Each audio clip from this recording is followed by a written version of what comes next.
fiery horse with the speed of light, a clod of dust, and a hearty Hi-Yo Silver, the Lone Ranger.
With his faithful Indian companion Tonto, the daring and resourceful masked rider of the plains led the fight for law and order in the early western United States.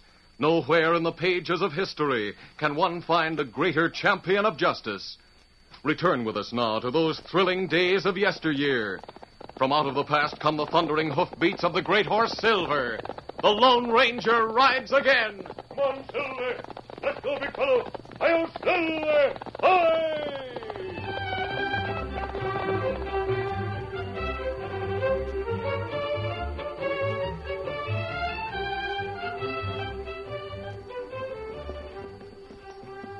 It was an hour before midnight.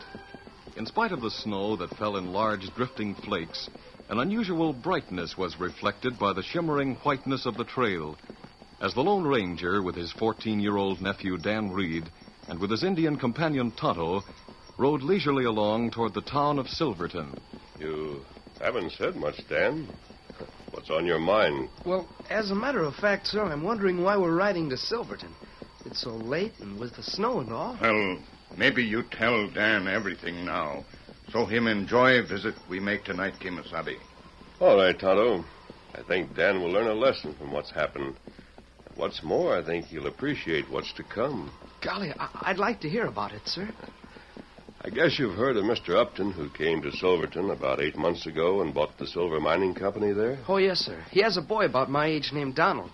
I met Donald Upton several times at the general store in town.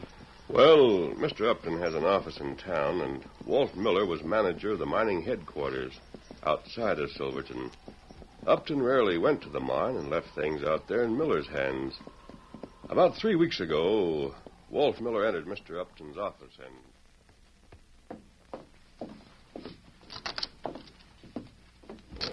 Good morning, Walt. I suppose you've come for the payroll. That's right, Mr. Upton. Bill, my clerk here, brought the money over from the bank a while ago. I'll count it out for you shortly and lock it in the bag for you to take out to the cashier at the mine. By the way, how's old Sheldon getting along? Well, sir, as a matter of fact, Sheldon's resigned and took a job over at Pecos. Sheldon resigned? Yes, sir. But I put a new man on last week. A nice chap that Sheldon knew in Stockton. He's a bank teller there. Came there about 6 months ago. Oh, I see. Why did he want to leave the bank? He sure had reason enough. His job pays a lot more for one thing, and he needs money bad. Has a boy about 8 years old and a wife who's an invalid. Seems a skittish horse threw her a couple of months ago, and she hasn't been able to walk since. Oh, that's too bad. It sure is. Dawson hopes to get enough money someday to pay a good surgeon to examine her and maybe do something for her. Dawson, did you say? Yes, sir, that's his name, Paul Dawson. Live in that rather shabby little house at the east end of town. Paul Dawson, huh? And he went to Stockton about 6 months ago? Yes, sir. Came from St. Louis, I understand. I see. So he's our new cashier out at the mine, huh? Yes, sir.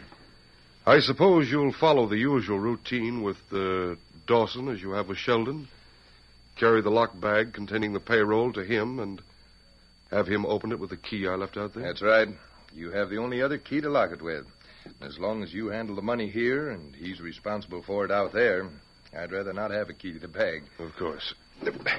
Well, I'll get the money from the safe. I hope that fellow's trustworthy, since he's so badly in need of cash. Well, I'm sure he is, Mr. Upton. Well, here's the cash. Put the bag on my desk and open it up. All right. There it is. Cash is tied up as usual in bundles of $500 each. Here are 11 bundles to make the necessary $5,000 to $500 for the payroll. I'll put them in. There's one bundle, 2, 3, 4. Upton slowly counted the bundles of cash as he put them in the small black bag under the watchful eyes of Walt Miller.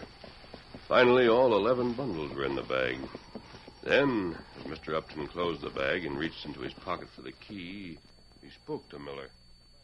By the way, Walt, step into the back office and tell Bill I want him to ride out to the mine with you. I've heard of outlaws in the vicinity. Gosh, in that case, I'll be glad to have him go. I'll get him. Glad Bill's coming with me. Wouldn't like to get robbed on the way. Golly, did outlaws hold them up on the way? No, Dan. They arrived at the mine headquarters safely. Turned the bag over to the cashier, Paul Dawson. Bill went back to town, and Walt left Paul alone in the headquarters office to make up the payroll. A little later, Walt returned to the mining office.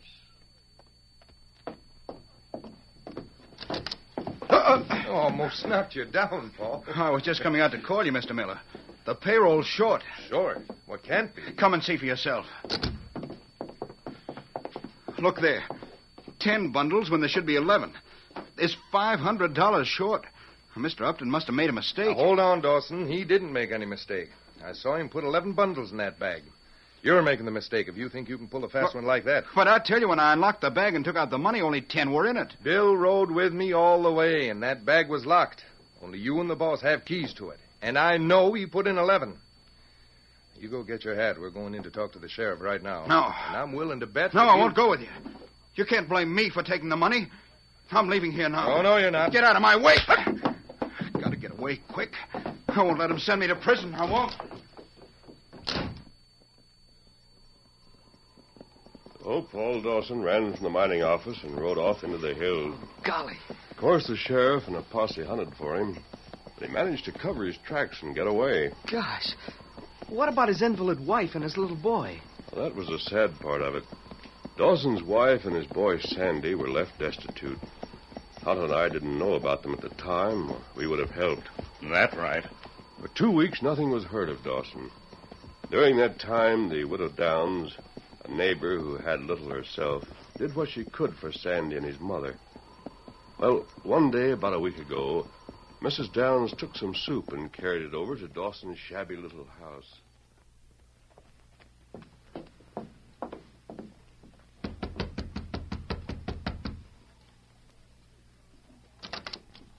Good morning, Sandy.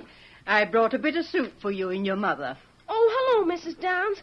Mom will be awful glad to get some soup. I'm sure she will. I'll bring it in.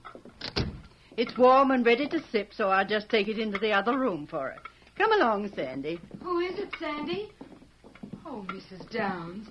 How nice of you to come over. Here's a bit of soup that'll warm you up, my dear. I'd rather Sandy had it, if you don't mind. Oh, I'm not very hungry, Mama. You take it. Now, there's enough for both.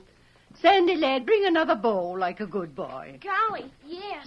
Oh, bless his heart. Another week and Christmas will be here, Mrs. Downs. It isn't fair for a young child to face such a bare, drab Christmas as Sandy'll have to go through. I know Paul didn't steal that money. I thought that somehow he'd get to us. But he... Mrs. Downs. You want to ask me something? Yes. Could you take Sandy to the general store? They'll have a bit of tinsel or other trimming hanging about for him to see. Would you mind? Gosh, I'd like to go. Of course I'll take him. We'll go there right now. And while we're gone, Mrs. Dawson, you can take your soup. Have your soup first, Sandy. Then we'll walk down to the general store. So the kindly Mrs. Downs took Sandy with her to the store so he could see the meager trimmings the storekeeper had put up for the holidays. Oh, gosh. Like any small boy of 8, he forgot his troubles when they got there and enjoyed the holiday atmosphere. But the event was spoiled for Sandy when Donald Upton, a few years older than he, entered the store and came over to speak to Sandy. Hello. You're that Dawson kid, aren't you? Uh-huh. I'll bet you're not going to have a Christmas tree. My father's getting a big one with lots of trimmings, too. Maybe I'll have one, too. I suppose you think Santa Claus will bring you one. Is that it? My mother says that the real Santa Claus is the spirit of the Christ child that makes people want to give gifts because Christmas is his birthday. And if everyone does right and wishes hard enough, the wishes might come true at Christmas. So there. Aw, do you know what I think? See here, Donald Upton, you've said enough. Sandy, lad, there's a little pine in my yard, and we'll cut that down for a Christmas tree for you. Golly, I feel sorry for little Sandy. Tonto and I did, too, when we heard about it later. That's right. Well, a few days ago, Tonto and I, who had been hunting for Paul Dawson without success, had a bit of luck. We rode near Eagle Canyon, and Tonto noticed a thin column of smoke rising from back up the canyon. We rode up there and saw a deserted prospector's cabin. Leaving our horses, we approached cautiously on foot and sneaked open the door. We saw a man asleep on a cot against the far wall. There, man, sleeping on cot. Back yonder, Kimasabi. Yes. He must be worn out with fatigue not to have heard us come in. Let's look. Kimasabi, that looked like Dawson. Me see him once at mine. Get your gun handy. I'll waken him. Dawson. Dawson, wake up. Outlaws. You're covered. Now go for your gun. I don't have a gun. If this is your cabin... Dawson, we've been hunting for you to take you to the sheriff for the mine office robbery. I didn't steal that money. Look, would I be here now like this if I had? What do you mean? I haven't eaten for 2 days. I lost my horse. If I'd stolen money, would I try to live on scraps, berries, anything I could find like I've done? All right. Take me back. I can't stand it any longer. I worry about my wife and son. It's driving me crazy. Crazy, I tell you. Here, sit down, Dawson. Take it easy. That money, if I could only figure it out somehow. Only Upton and I had keys to the bank. But he's rich. Why would he want to take it? He'd know I'd get the blame. Does Upton know you, Paul? Not that I know of. I've never even seen the man. Oh. The only Upton I knew was back in St. Louis. He was a doctor, a well-to-do surgeon. He had reason to hate me, but he left St. Louis. I haven't heard of him since. No, this couldn't be the same one. And anyway, he didn't even know I was around. Did that doctor you speak of have reason to leave St. Louis? Yes, very good reason. To avoid arrest. Did he have any family? A wife and son, perhaps? Yes. Yes, he did. Why? Paul, after you answer a few more questions, I think I will take you back to town to prove that you didn't steal that money after all.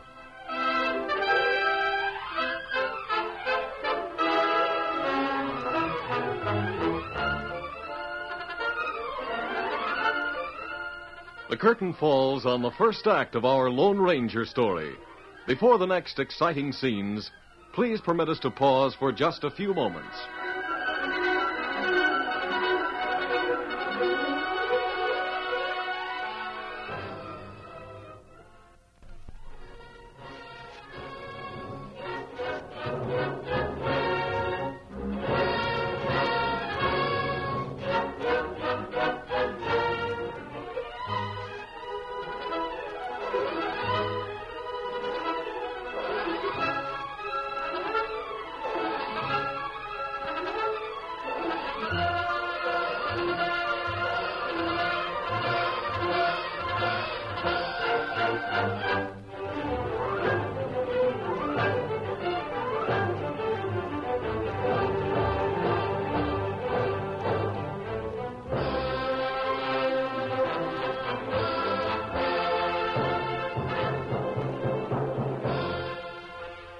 to continue our story. As the Lone Ranger with Tonto and Dan Reed rode leisurely along the trail to Silverton in a light snowstorm, the masked man took time to tell Dan the story of Paul Dawson and his little family. Well, Dan, as I've told you, we found Paul Dawson asleep in a deserted cabin and woke him up. His denial of guilt and the few things he told me about a doctor in St. Louis roused my curiosity, so I questioned him further. Both Tonto and I were impressed with the way Dawson answered my question. Now, tell me, Paul, what was it that Dr. Upton did that caused him to leave St. Louis? And what was your connection with the matter? More than 8 months ago, my uncle was sheriff there. He's dead now. Anyway, he made me a deputy, though I worked part-time in a bank, too. Go on. The bank was held up. The 2 outlaws got away, but we got a look at them. And we knew one of them had been wounded by one of our bullets. I see. What then? My uncle was quite sick at the time, so I took a posse out after them. The next day, we caught them in their hideout some distance away. The wounded outlaw's shoulder had been treated by a doctor and properly bandaged, as we could readily tell. Yes, I understand. Go on. They both swore that the well-known surgeon, Dr. Upton, had fixed the wound, but that he demanded $1,000 of the stolen money for doing it, promising that he'd send them out of town in his own carriage. That's not good. Anyway, I delayed getting out a warrant out for Upton's arrest for a while. But the outlaw's story rang true, and someone had seen the doctor's carriage going out of town over the route they had taken. That's interesting. Well, finally, I went to Dr. Upton's house myself. But someone had tipped him off, and he'd left town. That was proof of guilt? No, wait, let me finish. His wife and son, Donald, stayed on in the fine big house for a while. Then she quietly sold it to some Easterner. Just as quietly left St. Louis to join the doctor someplace. Well, what then? The outlaws came up for trial, and they were sentenced to hang. Just before the hanging, they confessed that the doctor didn't know they were outlaws at all, and that he didn't demand the money they said he did. Then why didn't he stay to defend himself? Everyone was bitter against him at the time. I guess he felt he didn't have a chance. I'm in a position to know how he felt now. That's right. I had no way of contacting him to let him know. Then when my uncle died 3 months ago, I brought my wife and son out to Stockton and took a job in the bank. A few weeks ago, I got the job at the mine office. That's all there is to it. I see. Then, still thinking that you might be after him, Dr. Upton would do what he could to prevent you from disclosing his identity. At least until after he could put you in such a position that no one would believe whatever you might have said against him. You mean you really think Mr. Upton in Silverton is Dr. Upton? Yes, Paul, I do think so. I intend to make sure. I'm going to take you to stay a short time with someone I know is your friend, until I can have the charge against you cleared. Gosh, mister, if you could do that, well, Christmas is coming in a few days, and I could go home. Yes, that's what I'm hoping, Paul. Come on, we'll take you back to town now. Golly, did you get things cleared up like you wanted to, sir? I'm coming to that, Dan. Tonto and I left Paul with Mrs. Downs. That night before last, I went to Upton's house. I waited until I knew he was sitting up alone. Then I went to the door.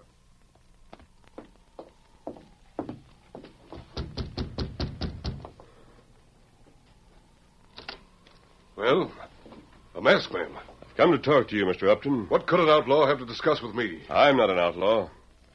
I came as a friend, and I'm certain you'll be very glad to hear what I came to say. Dr. Upton. Dr. Upton? How did you know? I mean, you made a mistake. You just gave yourself away, Doctor. Now, do you care to listen to me, or shall I go elsewhere? No, come in. By thunder, if you came here to blackmail me... I haven't any such intentions. But I did come here to get you to admit you framed young Dawson. Ridiculous. There's an open and shut case against him. You ought to know how it feels to be wrongly accused, Doctor. Wrongly accused? You believe that I was... I know you were. Your name has been cleared back in St. Louis. What? Are you sure of that? Positive. Paul Dawson hoped to find you to tell you so. Then they know I'm not guilty. Oh, thank heaven. But how do you know all this? You must have seen Paul Dawson recently. That's right. I have. I don't know what to say. You've done him a great wrong. It's up to you to do what you can to right that wrong. Yes, I did wrong Dawson. I thought he was here to find me, to disclose the facts about me. But I can't admit in front of everyone that I withheld that money from the bag. No, I can't do that. I won't. You've just admitted it to me. It would be your word against mine, and they'd take mine. Maybe. I understand the sheriff is out of town. Won't be back until day after tomorrow, Doctor. It's no use arguing. Day after tomorrow is Christmas Eve. It'd be a good day for you to have a talk with the sheriff and clear Dawson. I'll wait until then. I advise you to think it over carefully. Good night, Dr. Upton.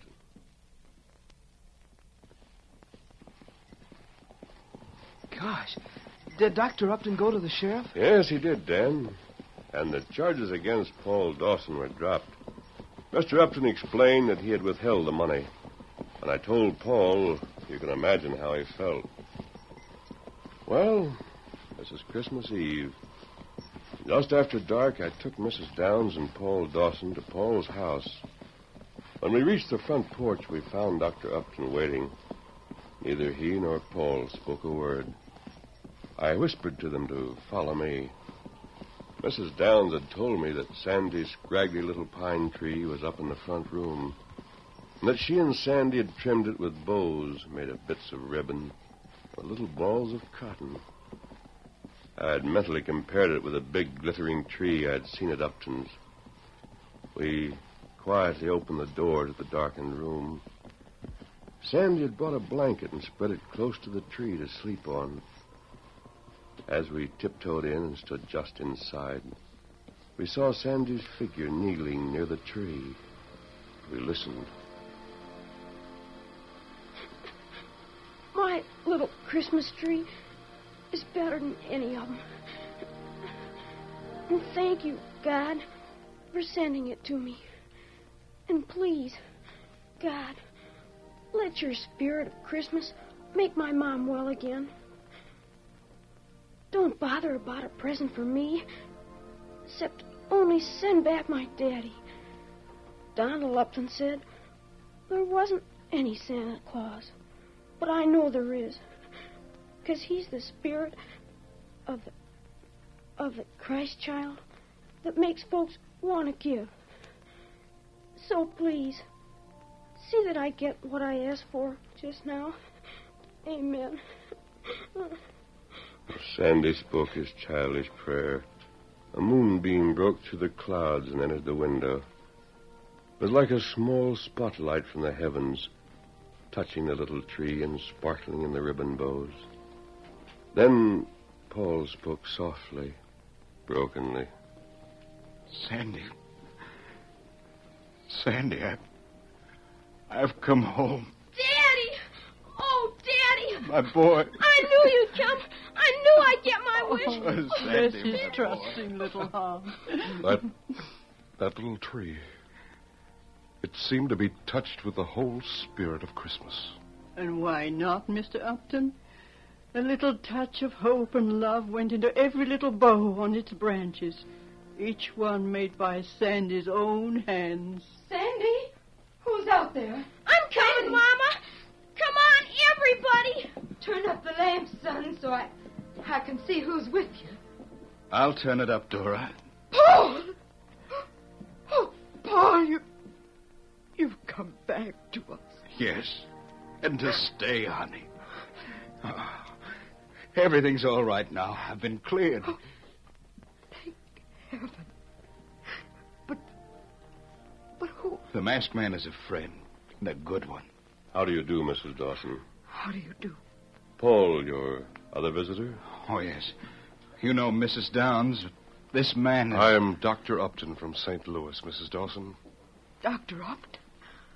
Why, The past is forgotten, I hope. The future? Well, as I heard Sandy say, if one wishes hard enough, perhaps I can make you walk again. I feel sure I can. Oh, golly, Mama. I got both things I asked for. What you said about the spirit of Christmas is true.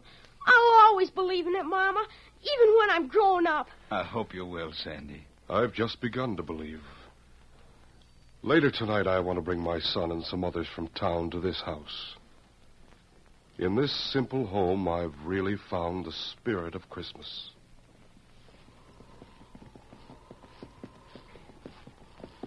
That's the story, Dan. Now, there's Dawson's place just ahead.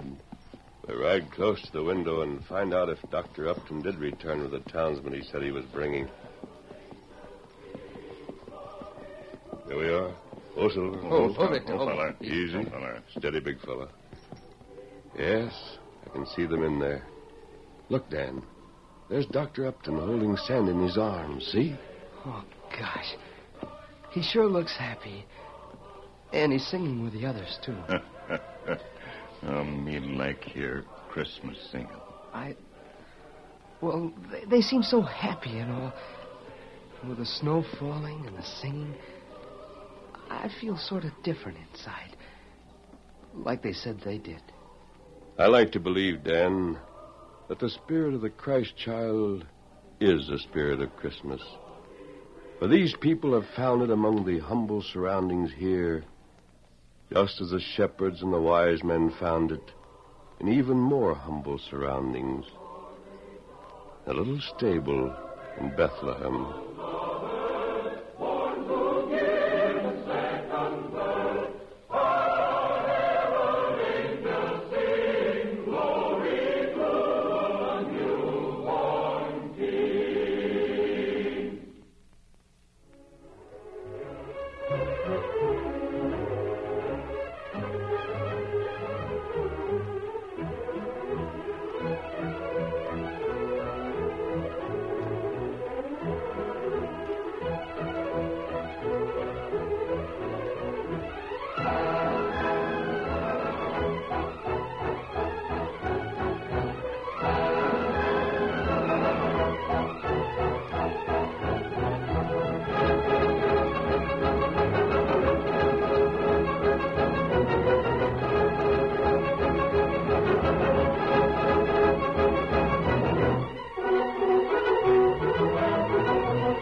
This is a feature of the Lone Ranger Incorporated, created and produced by George W. Trendle, directed by Charles D. Livingston, and edited by Fran Stryker. The part of the Lone Ranger is played by Brace Beamer.